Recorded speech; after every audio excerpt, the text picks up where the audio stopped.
us now proceed to the doctrines in taxation. Ano-ano ba yung mga doctrines sa taxation? Okay? Una, we will discuss prospectivity of tax laws, and then Estoppel, and then imprescriptibility, double taxation, impact of taxation, impact and incidence of taxation, tax avoidance, etc., etc. Yung 1 to 12 na yan, pag-uusapan natin isa-isa. Okay? So simulan na natin sa prospectivity of tax laws. Okay? Prospectivity of tax laws. Ibig sabihin, tax laws are to be applied prospectively.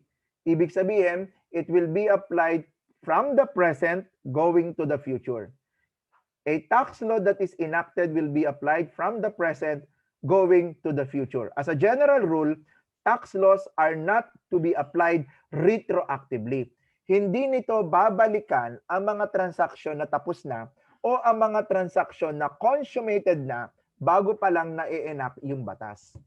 Di ba? Di ba may counterpart provision niya sa criminal law? Ano yung counterpart provision niya? Di ba the ex post facto law? Okay? Ganoon din ang tax law. The general rule is that tax laws will be applied prospectively. I mentioned general rule because there is an exception. The exception is when the law itself provides for the retroactive application, provided the retroactive application will not prejudice the taxpayer, or when the application is not prejudicial to the taxpayer. Okay? So ang rule natin, prospective. Ang exception, when the law itself provides. Okay? When the law itself provides, but the retroactive application must not be prejudicial to the taxpayer. Also, the retroactive application must be expressed in the law. It must be clear in the language of the law. Okay? It cannot be implied. The retroactive application cannot be implied. Okay? Dapat categorical, express, certain, unambiguous. Okay? If it is unambiguous, therefore it is unfavorable to the taxpayer, then you cannot give a retroactive application. Remember, tax laws are strictly construed against the government and favorably against the taxpayer. Not favorably against, but favorably to the taxpayer. Tax laws are strictly construed against the government, but tax exemption is strictly construed against the taxpayer. Kung ikaw taxpayer nagke-claim ng exemption, then you must prove, you must show an express provision of the law granting an exemption. Okay? So yan ang rule natin sa prospectivity of tax laws. But you will recall, in section 246 of the NIRC, yung mga BIR rulings, yung mga BIR circulars, can you also give them retroactive application? The general rule is, yung mga BIR rulings that modifies or that repeal or that amend previous rulings, prospective din ang application nila. Prospective din ang application ng BIR ruling. You do not also give retroactive application of these laws, of these rulings. Okay? But section 246 gives us an exemptions. Okay? Not exemptions, but exceptions.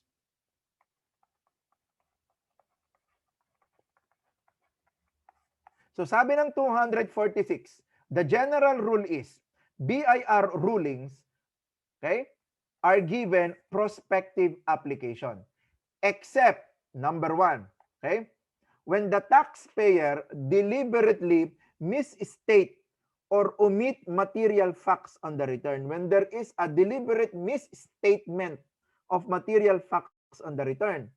Number 2, when the data gathered by the BIR are materially different from the facts stated in the ruling.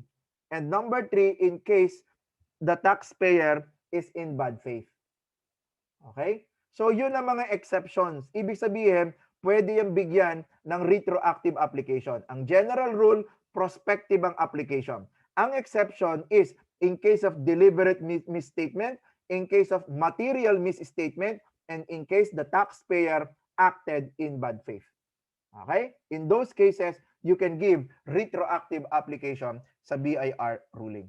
Next, you recall the principle of Estoppel. Okay? The doctrine of Estoppel is based on the principle of public policy. Okay? It's based on the ground of public policy. Hold on again, hold on.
The principle of estoppel is also applicable in taxation. And how is it applicable? No? So the government kasi is not precluded from, how do you call this? Is not precluded from taking a position different from that taken by the previous agents ng BIR. When you say previous agents, is that kung noon merong may BIR commissioner na ganito yung ruling niya in one case, the future commissioner is not precluded from taking a different position na pwede niyang i-abandon itong ruling ng former commissioner or ng former agent ng BIR. Okay? So the government is not stopped on the acts of its agent. Okay? Yung principal class ng estoppel, ito ay also applicable saan? Sa assessment, if you will recall, okay, in the assessment of taxes, specifically in the execution of waiver. In the execution of waiver under section 222, letter B. Okay, in the execution of waiver, ang sabi dito ng estoppel, the principle of estoppel is that the party who caused the defect in the execution of waiver shall not be allowed to use it as a defense in challenging the validity or legality of the waiver. Kung ikaw yung party na reason kung bakit defective yung waiver, hindi ka papayagang gamitin. You are stopped from claiming or from using that defect as a defense. Okay? Because you are the reason eh. Ikaw ang may dahilan kung bakit defective. Okay? Tapos gagamitin mong reason yan, gagamitin mo sa gobyerno na, uy, defective yung waiver eh. So hindi yan valid yung waiver na yan. Sasabihin ng gobyerno, sino bang may cause ng defect? Sino bang may gawa ng defect? Di ba ikaw? Right? In that case, you are not allowed to use that as a defense. Hindi po pwedeng ipagamit sa'yo. So, if parang ang estoppel is what? You cannot say different from what you are doing. Okay? You cannot say different from what you are doing. Kung ano yung sinabi mo, hindi po pwedeng iba yan sa yung ginagawa. Di ba? That's the principle of estoppel. The next principle is imprescriptibility. Question. Do taxes prescribe? Does collection of tax prescribe? The answer is the collection of tax is imprescriptible. Okay? The collection of tax is imprescriptible except those provided under the law. Except those provided under the law. And our laws provides for the period of prescription of assessment and collection of taxes. For example, the National Internal Revenue Code in Section 203 and in Section 222 provides for the prescriptive period for the assessment and collection of taxes. The tariff and Customs Code also provides prescriptive period. The local government code, okay, the local government code also provides prescriptive period for the collection of local taxes and real property taxes. Okay? So we will discuss more of this prescriptive period when we reach assessment. Okay? When we reach assessment. So ang general rule natin class, okay? Ang general rule class natin is the collection of tax does not prescribe except those provided under the law. Eh may provision tayo sa NIRC. Okay? Nagbibigay ng prescriptive period. 3 years under ordinary circumstance and 10 years under the extraordinary circumstance. Okay? At kailan nagiging extraordinary ang circumstance? The presence of 3F. Okay? And what are these 3Fs? Okay? Fraudulent return, false return, and failure to file a return. If these 3Fs are present, then the period to assess is extended to is a longer period of 10 years from the date of discovery of the false return, fraudulent return, or failure to file a return. If these circumstances are not present, wala ito. Okay? The returns are regular on its face. Eh di 3-year lang, 3-year period lang ang mag-a-apply. Okay? 3-year period lang ang mag-a-apply sa kanila. Okay? Ang prescriptive period is actually a safeguard on the rights of the taxpayer. Hindi po pwede na ang taxpayer is forever at the mercy of the government na pwedeng ma-assess anytime. Okay? Ang right to assess of the government is subject to a prescriptive period. Hindi yan forever. Na pwede kang balik-balikan ng gobyerno. Okay? May limitado lang ang karapatan na yan. Okay? 3 years nga yan and 10 years. Again, ang general rule does not prescribe.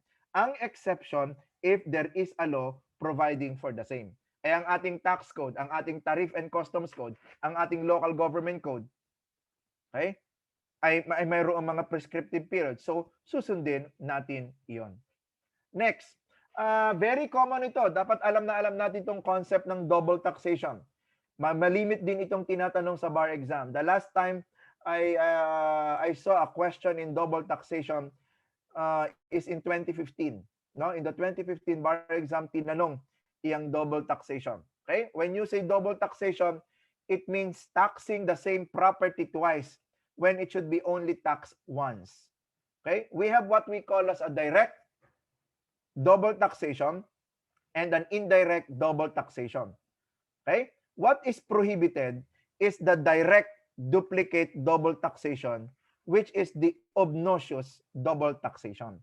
Pag sinabi nating direct duplicate double taxation, is that two taxes are imposed on the same subject matter, same purpose, by the same taxing authority, within the same jurisdiction, during the same taxing period, of the same character. Yung mga same na tinatandaan ninyo sa law school.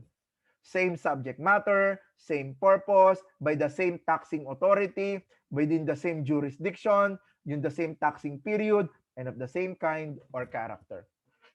Okay? Yan ang direct duplicate double taxation. But the question, class, is double taxation constitutionally prohibited?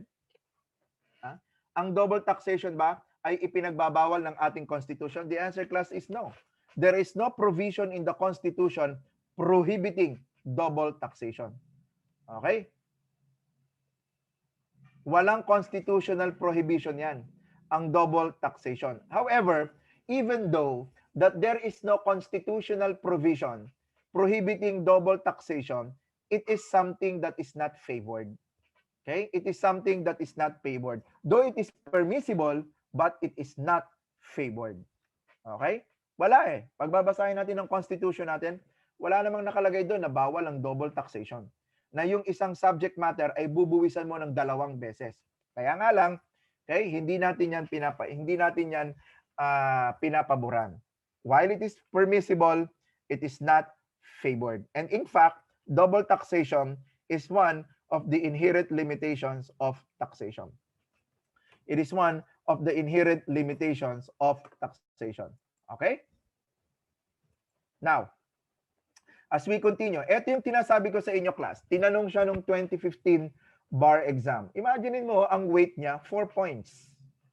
4 points yung weight niya. Differentiate double taxation in the strict sense, okay, and in the broad sense. And give example of each. Okay? I recall the examiner the examiner for taxation law in the 2015 bar exam is the former Court of Tax Appeals Justice, Justice Cotangco Manalastas, no? And she asked this question. The chairperson then was the former Chief Justice Teresita Leonardo de Castro, no? So that is the question. Differentiate double taxation in the strict sense and in the broad sense and give an example of each. Ang sagot, in the strict sense, double taxation is referred to as direct duplicate taxation.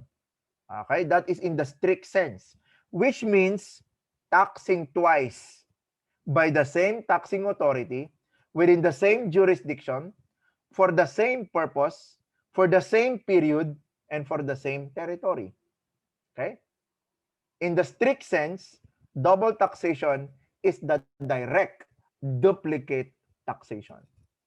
But in the broad sense, double taxation is referred to as the indirect double taxation. It is taxation other than direct duplicate, and it extends to all cases where there is a burden of 2 or more impositions.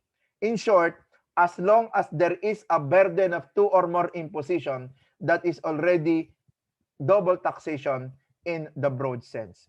Okay?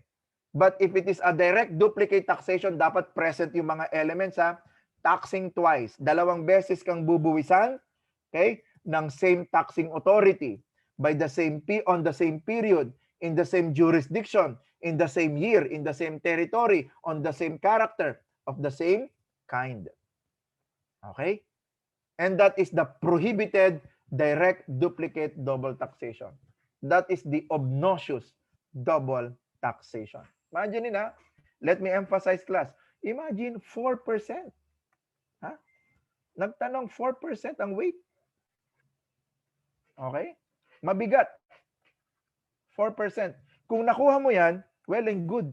Pero kung hindi mo nakuha yan, medyo kakabahan ka ng konti dyan. Di ba? Kasi ito yung mga ganitong objective type question. Dapat alam natin sagutin yan. Okay? Kayang-kaya natin yan. Maning-mani dapat sa atin yan. Yung mga objective question na yan. Okay? Now, pero kung ako ang examiner, itong itatanong ko. What is the concept of international juridical double taxation? Yan ang itatanong ko. Okay? What is the concept of international juridical double taxation? Okay? Ito yung, this is the term coined by the Supreme Court in the 1999 case of Commissioner of Internal Revenue versus S.C. Johnson's and Sons, yung involving royalties, okay? Royalty payments. This is the first time the Supreme Court coined this term, the international juridical double taxation, which means imposition of comparable taxes in 2 or more states on the same taxpayer in respect of the same subject matter for identical periods.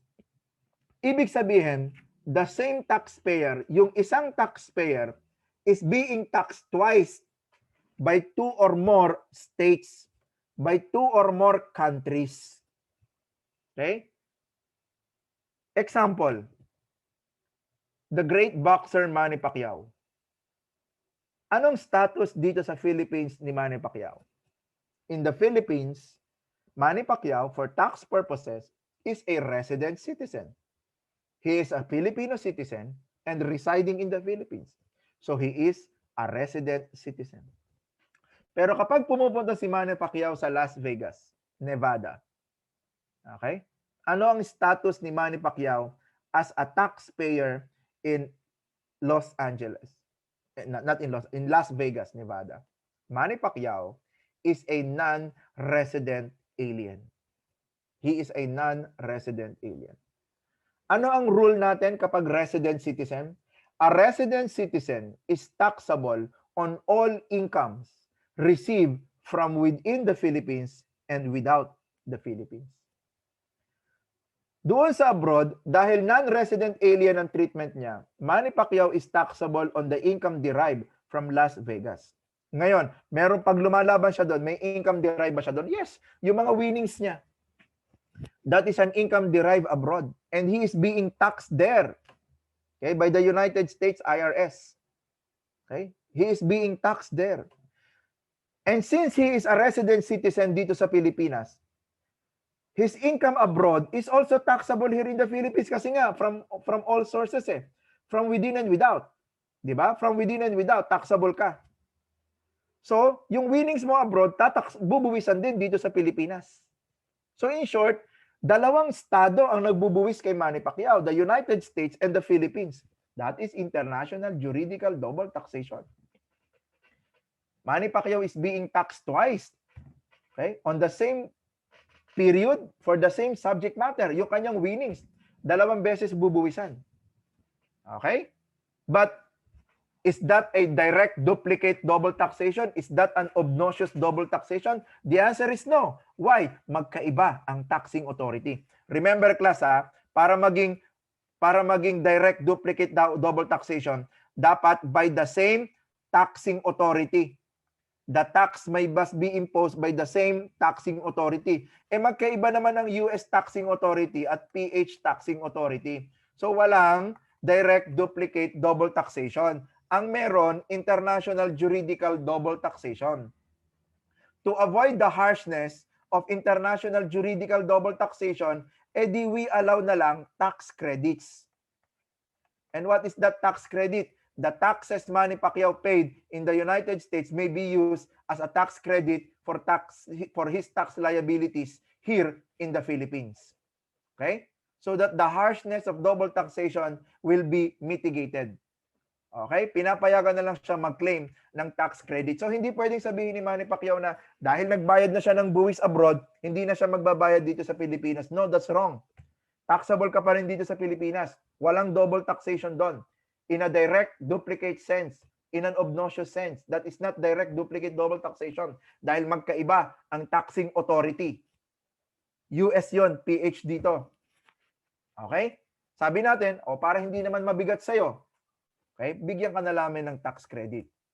Another way to mitigate the effect of double taxation is through execution of tax treaties. Okay? Through the execution of tax treaties where the income is either exempt or subject to a preferential rate. Mas mababa yung rate. Okay? Now, as we continue, another important concept that we should understand is impact of taxation and incidence of taxation. Okay?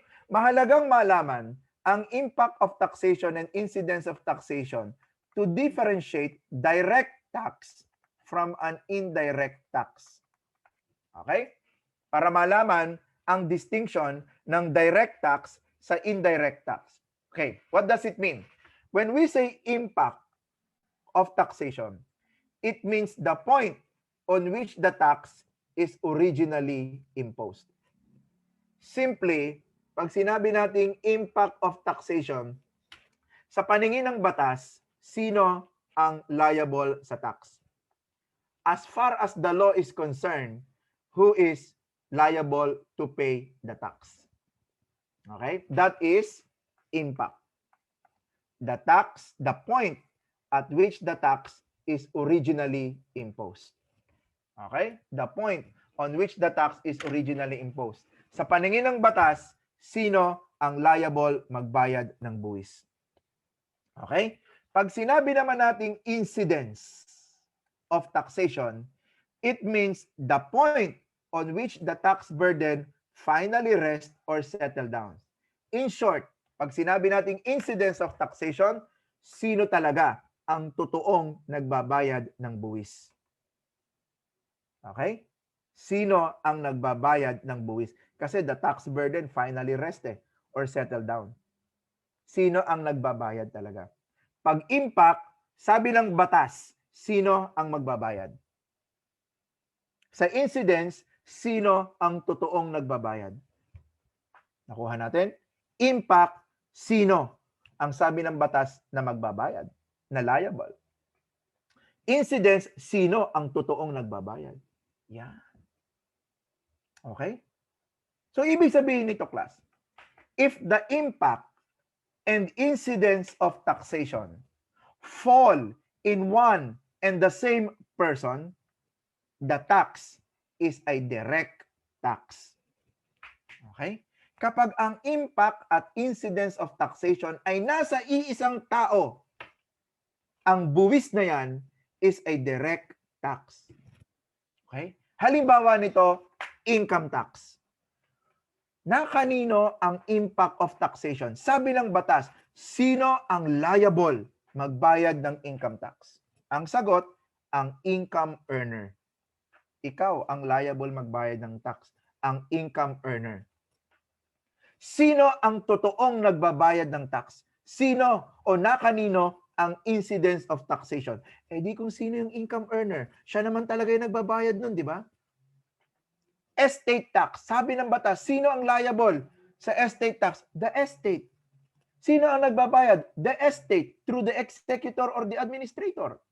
Donor's tax. Sino ang liable magbayad ng donor's tax? The donor. Sino ang totoong nagbabayad? The donor. All of these taxes are direct taxes.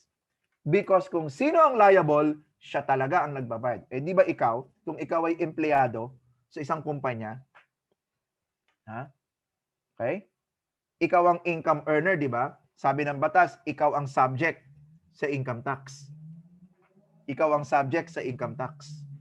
Sino ang totoong nagbabayad? Ikaw talaga. Binabawas yan sa sweldo mo. Kaya ikaw ang totoong nagbabayad niyan. Nagbenta ka ng property mo, subject sa capital gains tax. Sino ang subject sa capital gains tax? Ikaw, dahil ikaw ang seller. Sino ang totoong nagbabayad? Ikaw din. Di ba? So ang impact nasa iyo, ang incidence nasa iyo, ang tax na binayaran mo, direct tax ang tawag natin doon.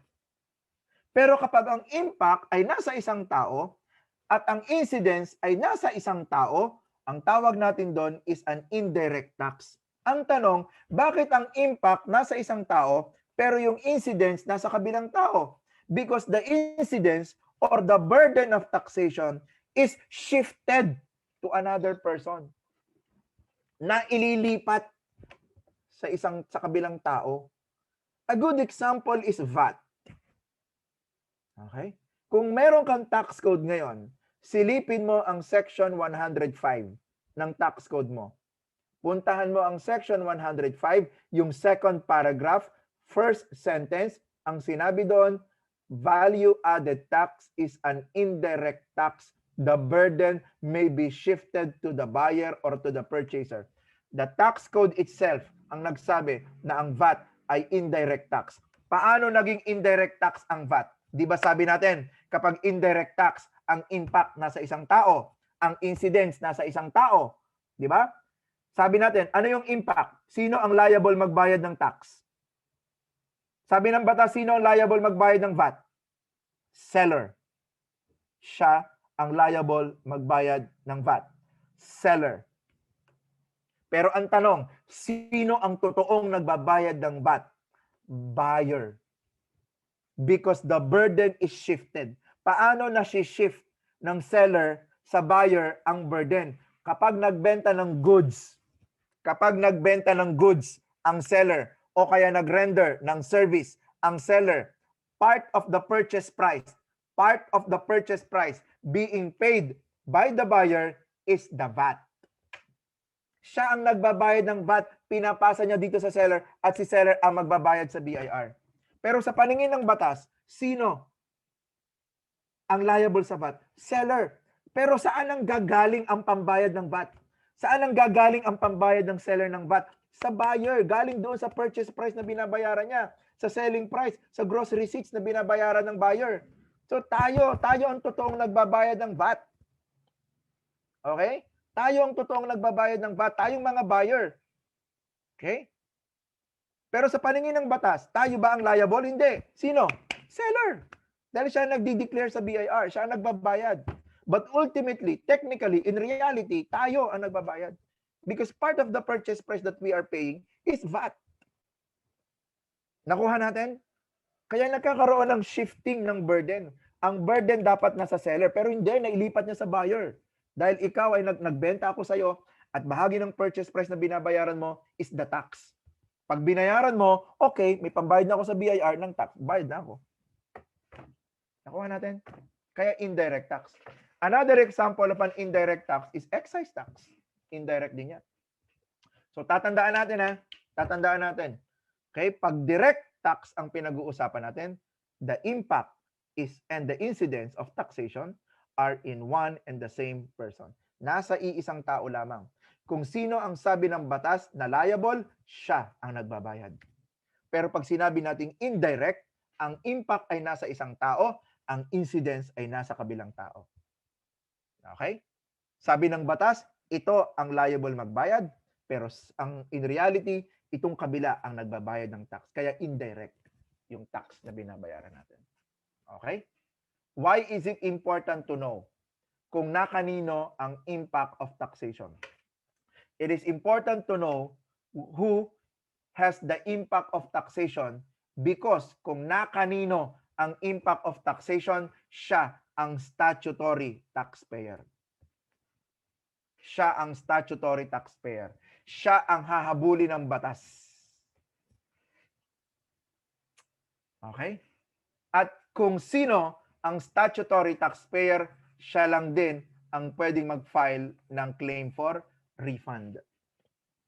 Siya lang din ang pwedeng mag-file ng claim for refund. Di ba sabi natin, class? VAT. In reality, sino ang nagbabayad ng VAT? Buyer. Di ba? In reality, buyer. Because the incidence of taxation is on the buyer. Pero na kanino ang impact? Nasa seller. So, sinong statutory taxpayer? Ang seller. So, sinong pwedeng mag-file ng claim for refund? Ang seller. Kaya nga sa Section 112C of the Tax Code, Section 112, letter A and letter C, sino ang pwedeng mag-file ng claim for refund of input tax arising from an effectively zero-rated sale? Di ba ang seller? In reality, seller ba ang nagbabayad ng buwis? Hindi. Ang rule, kung sino nagbayad, ikaw ang may karapatan mag-refund. Pwede bang ikaw ang nagbayad ng pamasahe sa jeep, tapos iba yung hihingi ng sukle? Hindi, di ba? Kung sino nagbayad at labis ang binayaran mo, ikaw ang may right ng claim for refund. Pero that is not the case in indirect tax. Kung na kanino ang impact, siya ang pwede mag-refund kahit hindi siya ang in reality ang nagbabayad. Dahil ang totoo, buyer talaga nagbabayad. Pero sino nakaka-claim ng refund? Seller. Dahil nasa kanyang impact. Dahil seller ang statutory taxpayer. Okay? So we settled that distinction na. Again, to understand the differences between a direct and indirect tax, alamin natin kung ano ang distinction ng impact and incidence of taxation. Okay? Now,